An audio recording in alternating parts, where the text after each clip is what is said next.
Hello. So, here's the result.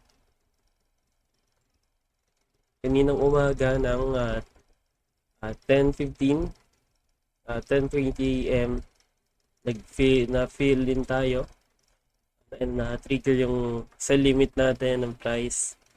Then, yan, bumagsak naman siya.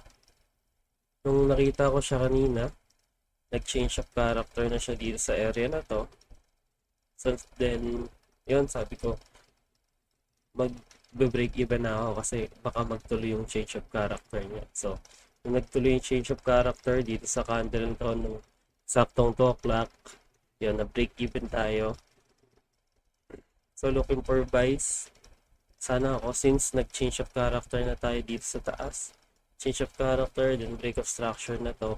Nag-cross din si 20 sa 50 moving average. Kaso, nagtuloy-tuloy pagtaas yung price, walang pullback. So ngayon, right now, nakita ko yung price, nag-pullback, pullback currently.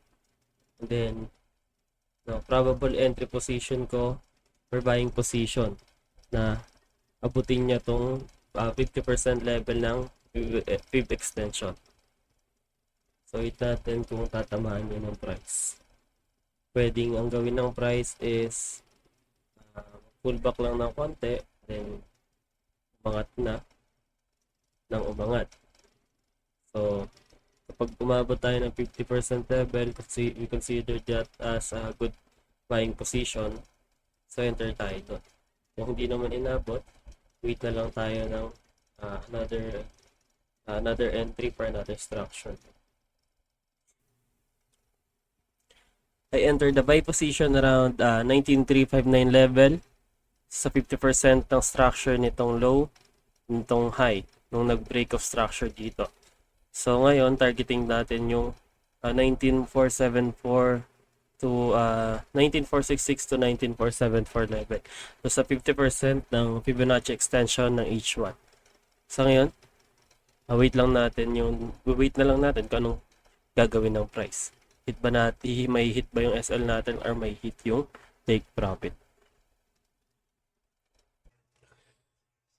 So here's the result ng trade. So we got break even at this area. So we got 2 trades break even, and total for today is $5.81. So that's all. See you tomorrow.